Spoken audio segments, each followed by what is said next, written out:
فَيَوْمَئِذٍ لَا يُسْأَلُ عَنْ ذَنبِهِ إِنسٌ وَلَا جَانٌ، تو اس روز نہ کسی انسان سے اور نہ کسی جن سے اس کے اعمال کے بارے میں پوچھا جائے گا، اس لیے کہ سب کے اعمال نامے تو اللہ تعالیٰ کے پاس پہلے سے موجود ہوں گے، بلکہ اللہ تعالیٰ دکھائے گا یہ ہے نا تمہاری کرتوت، یہ ہے نا تمہاری کرتوت۔ اور جب میری کرتوت میرے سامنے آئے گی تو پھر آپ اندازہ لگائیے کہ میری حالت کیا ہوگی،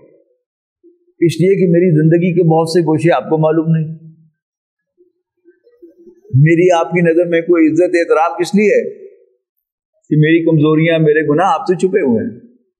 لیکن جب وہ سامنے آئیں گے تو پھر میری حالت کیا ہوگی، اس کا ایک نقشہ ہے کہ جو یہاں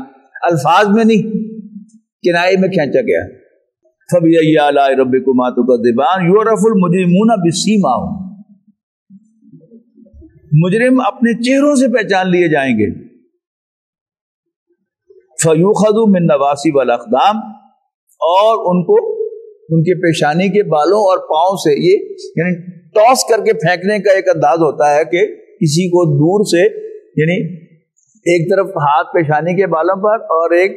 پاؤں پر، اور یوں کر کے جہنم میں پھینک دیا جائے گا۔ اب جہنم میں پھینکے جانے کے قرآن مجید نے بہت سے اسلوب جو ہیں وہ بیان کیے ہیں، یعنی زبان دانی کے اعتبار سے، یعنی جو بھی محاورے ہو سکتے ہیں پھینکنے کے وہ تقریباً سارے قرآن مجید نے استعمال کرنی ہیں، ان میں سے ایک یہ ہے فَبِأَيِّ آلَاءِ رَبِّكُمَا تُكَذِّبَانِ هَٰذِهِ جَهَنَّمُ الَّتِي يُكَذِّبُ بِهَا الْمُجْرِمُونَ، یہ رہی جہنم جس کا مجرم انکار کیا کرتے تھے۔ يَطُوفُونَ بَيْنَهَا وَبَيْنَ حَمِيمٍ آن، وہ دوزخ میں کھولتے ہوئے پانی، وہ دوزخ اور کھولتے ہوئے پانی کے درمیان جو ہے وہ گردش کریں گے۔ کیا مطلب؟ آگ میں جلیں گے، شدید پیاس لگے گی، پانی مانگیں گے اور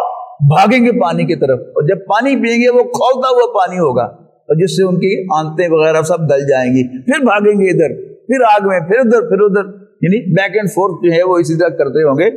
آگ اور پانی کے درمیان، کھولتے ہوئے پانی کے درمیان۔